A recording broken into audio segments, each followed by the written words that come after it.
I got some.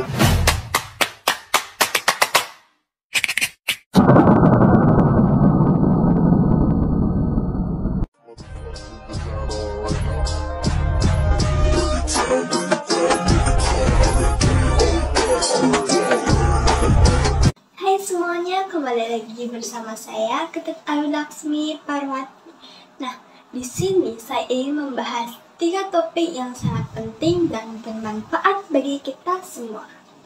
Topik yang pertama yaitu perencanaan sumber daya manusia. Topik yang kedua, pengaruh perencanaan sumber daya manusia terhadap kinerja organisasi. Dan yang terakhir, dampak proses perencanaan sumber daya manusia terhadap kinerja pegawai. Sebelum kita membahas ketiga topik tersebut, alangkah baiknya kita mengetahui apa sih maksud dari sumber daya manusia itu? Simak videonya ya. Sumber daya manusia merupakan kebutuhan utama untuk mengembangkan suatu perusahaan. Setiap perusahaan memerlukan sumber daya manusia yang memenuhi syarat. Salah satunya dengan meningkatkan kualitas kinerja karyawannya agar lebih mampu dan terampil dalam bekerja. Itu tadi pengertian dari sumber daya manusia. Jadi penasaran kan bagaimana perencanaan dan proses perencanaan sumber daya manusia? Langsung saja kita masuk pembahasan pertama. Tujuan utama dari perencanaan sumber daya manusia adalah untuk memastikan bahwa pegawai memiliki tingkat interaksi terbaik dengan pekerjaan mereka. Juga, proses perencanaan ini menegaskan bahwa pegawai dalam jumlah yang tepat seperti yang dibutuhkan, yaitu tidak kelebihan ataupun tidak kekurangan tenaga kerja. Nah, ada pun 3 fungsi dasar perencanaan sumber daya manusia, yakni perkiraan tenaga kerja, mengelola permintaan pegawai dan pasokan yang tersedia di pasar, dan menjaga keseimbangan antara penawaran tenaga kerja dan prediksi permintaan. Untuk mendapatkan keunggulan kompetitif atas pesaing, menurut ahli Cole pada tahun 1984 menjelaskan bahwa cara-cara menguntungkan yang berbeda ditentukan menggunakan fungsi sumber daya manusia yang strategis, sehingga menunjukkan bahwa fungsi-fungsi ini memainkan peran penting dalam membuat organisasi yang kompetitif. Pengaruh perencanaan sumber daya manusia terhadap kinerja organisasi. Menurut Edwards dan Pierce pada tahun 1988, menyebutkan bahwa perencanaan sumber daya manusia sangat penting agar berkembang pesat dan berteknologi tinggi untuk memenuhi kebutuhan pelatihan dan pengembangan karir pegawai dan memenuhi tuntutan organisasi. Perencanaan suksesi dan pengembangan organisasi menempati peran penting jika dalam kasus pasokan tenaga kerja internal lebih dari yang dibutuhkan. Masalah penataan ulang sumber daya ini perlu ditangani. Perencanaan sumber daya manusia memiliki pengaruh yang sangat signifikan terhadap kinerja organisasi. Proses perencanaan sumber daya manusia memiliki dampak yang besar terhadap kinerja pegawai. Berikut adalah beberapa dampaknya. Yang pertama, ada penempatan yang sesuai. Proses perencanaan sumber daya manusia membantu organisasi menempatkan pegawai sesuai dengan keterampilan dan kebutuhan pekerjaan. Penempatan yang tepat mengurangi ketidaksesuaian antara tugas yang diemban dan kemampuan pegawai yang pada akhirnya meningkatkan kinerja. Yang kedua, reduksi konflik dan stres. Dengan penempatan yang tepat dan komunikasi yang jelas tentang ekspektasi pekerjaan, proses perencanaan sumber daya manusia dapat mengurangi konflik di tempat kerja. Hal ini juga mengurangi tingkat stres yang dapat mengganggu kinerja pegawai. Yang ketiga, peningkatan retensi karyawan. Ketika pegawai merasa didukung dan memiliki peluang pengembangan karir, mereka cenderung lebih setia terhadap organisasi.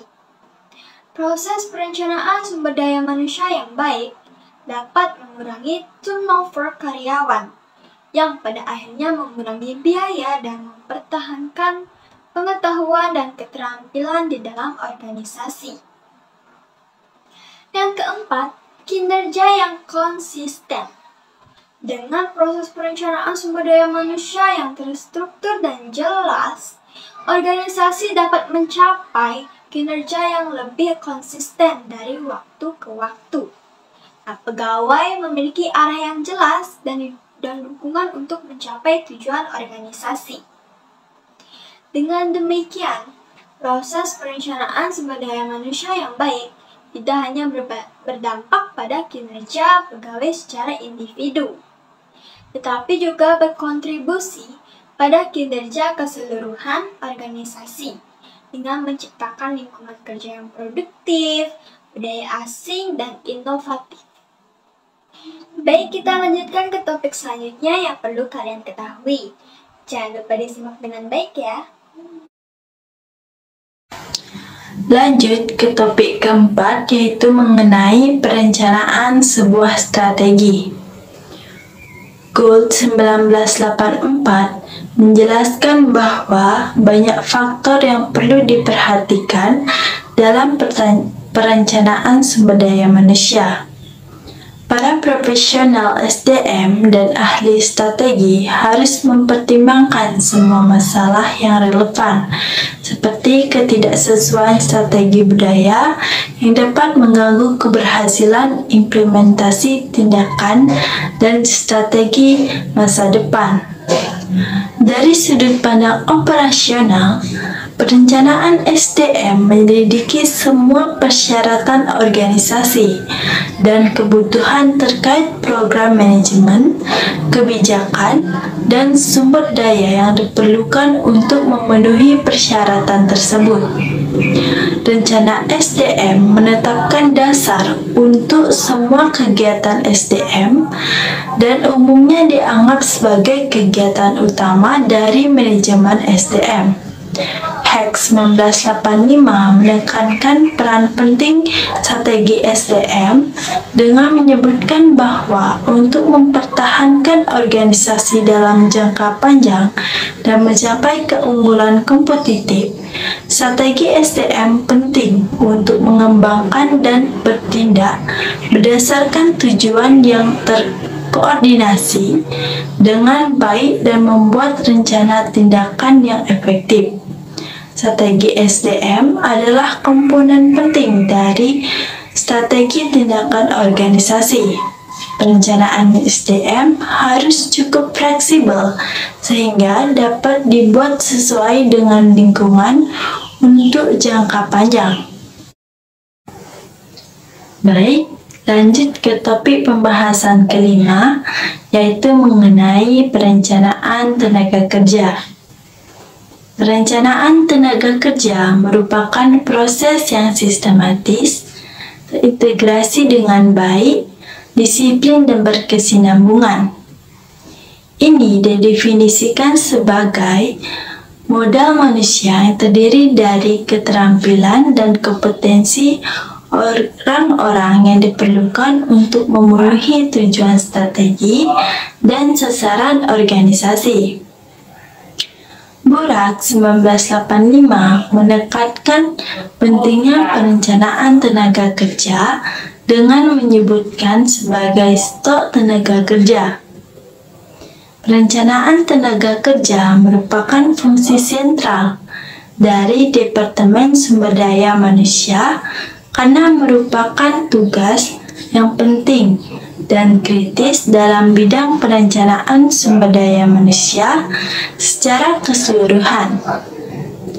Proses perencanaan sumber daya manusia memastikan bahwa jumlah pegawai yang tepat tersedia di tempat dan waktu yang tepat. Gould 1984 menyebutkan dalam sebuah studi bahwa mengevaluasi masalah SDM membantu organisasi mendapatkan wawasan tentang kemampuan manusia yang diperlukan untuk menerapkan strategi dan mencapai tujuan dengan sukses. Bilex 1980 menjelaskan bahwa mengembangkan strategi, memutuskan mekanisme, memiliki mesin yang tepat, dan mengembangkan instrumen yang tepat merupakan elemen penting untuk keberhasilan apapun. Lanjut ke topik pembahasan ke-6, yaitu tujuan perencanaan sumber daya manusia. Butler 1991 menjelaskan bahwa ada peran penting manajemen sumber daya manusia untuk menciptakan keunggulan kompetitif bagi organisasi terhadap pesaing yang ada di industri. Manzini 1988 menekankan bahwa semua inisiatif organisasi seperti pertumbuhan, layanan pelanggan, dan inovasi perlu terintegrasi dengan praktik SDM agar berhasil. Hal ini dapat dilakukan dengan menyelaraskan praktik SDM dengan tujuan organisasi, mengembangkan dan menerapkan kebijakan SDM yang mendukung strategi organisasi 90, dan Ulrich 1987 menekankan bahwa perencanaan SDM harus memiliki tujuan yang jelas, didasari pada misi dan tujuan organisasi, mengidentifikasi area yang membutuhkan peningkatan, serta memanfaatkan metodologi yang tepat. 7. Mengenai signifikasi perencanaan sumber daya manusia. Perencanaan sumber daya manusia merupakan aspek krusial dalam memastikan keberhasilan organisasi. Proses ini melibatkan berbagai langkah strategi untuk mengelola talenta dan memastikan ketersediaan tenaga kerja yang kompeten untuk mencapai tujuan organisasi. Spearman 2011 menekankan pentingnya merekrut talenta terbaik bagi organisasi. Perencanaan yang matang diperlukan untuk merancang iklan yang menarik dan menyaring kandidat yang berbakat. Deskripsi pekerjaan dan spesifikasi pekerjaan yang jelas membantu memberikan informasi mengenai tanggung jawab, kualifikasi, dan keterampilan yang dibutuhkan untuk posisi tersebut. Perencanaan sumber daya manusia juga memperhitungkan tingkat pergantian karyawan. Hal ini membantu organisasi dalam mengantisipasi kebutuhan tenaga kerja di masa depan dan meminimalkan dampak dari turnover. Wawancara dan pelatihan merupakan bagian penting dalam proses rekrutmen dan pengembangan SDM. Wawancara membantu memilih kandidat yang tepat, sedangkan pelatihan membantu karyawan meningkatkan keterampilan dan pengetahuan mereka untuk dapat bekerja secara efektif. Tantangan dalam perencanaan sumber daya manusia. Yang pertama, tantangan dari internal. Berangkat dari pendapat bahwa setiap organisasi ingin melestarikan keberadaannya, logis untuk mengasumsikan bahwa organisasi akan berusaha untuk meningkatkan kemampuannya, lalu menyelenggarakan semua fungsi-fungsi organisasi dengan tingkat seefisiensi mungkin, seefektif mungkin, dan produktivitas yang tinggi. Untuk dapat mewujudkan situasi demikian, maka setiap organisasi menghadapi berbagai tantangan yang tidak kalah pentingnya dengan berbagai tantangan yang sifatnya eksternal. Ada beberapa faktor yang merupakan tantangan internal, antara lain yang pertama, rencana strategi. Yang kedua, anggaran. Yang ketiga, estimasi produksi dan juga penjualan. Yang keempat, usaha ataupun kegiatan baru. Yang kelima, rancangan organisasi dan tugas pegawai. Lalu ada faktor dari eksternal. Yang dimaksud dengan tantangan eksternal adalah berbagai hal yang pertumbuhan dan perkembangannya berada di luar kemampuan organisasi untuk mengendalikannya. Akan tetapi, harus diperhitungkan karena pertumbuhan dan perkembangan tersebut pastinya akan mempengaruhi dan baik secara positif maupun baik secara negatif terhadap organisasi tersebut. Berbagai tantangan tersebut tentunya diidentifikasikan dan dibahas secara singkat berikut ini. Yang pertama, tantangan teknologi. Yang kedua, sosial.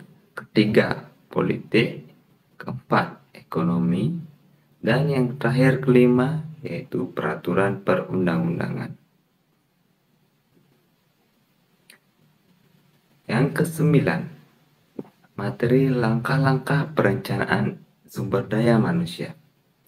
Di dalam merencanakan SDM atau sumber daya manusia, perlunya memperhatikan langkah-langkah yang harus ditempuh, antara lain seperti yang dikatakan oleh Miller, Burak, dan Mayan.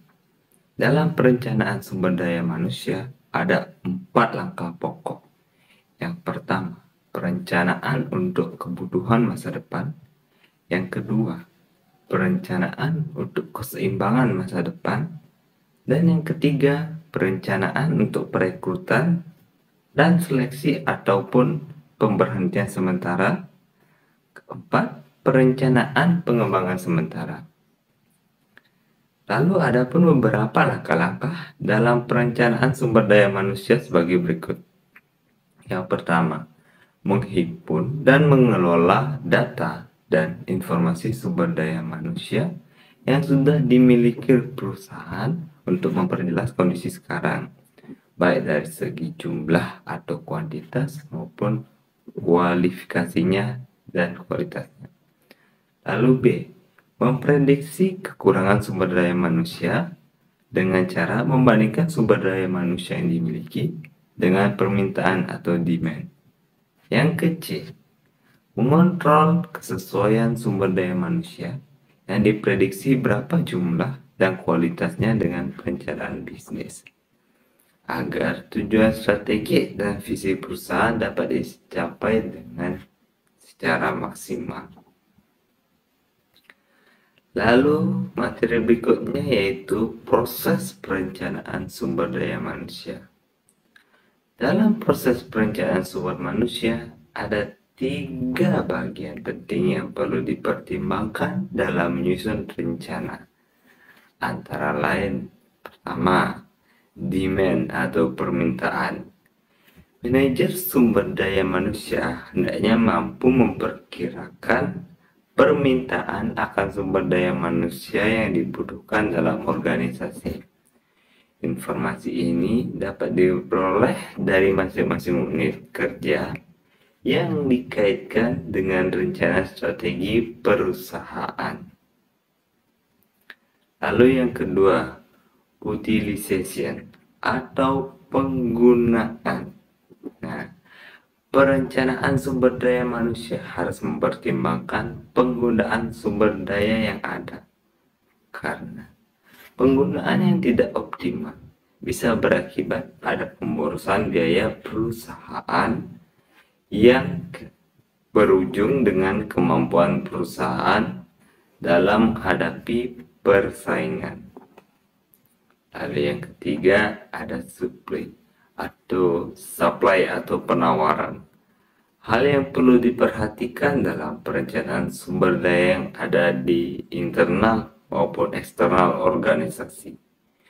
Ketersediaan sumber daya manusia yang berlimpah bisa saja dimanfaatkan untuk menyaring orang sebanyak mungkin dengan tujuan untuk memperoleh tenaga kerja yang benar, berkualitas,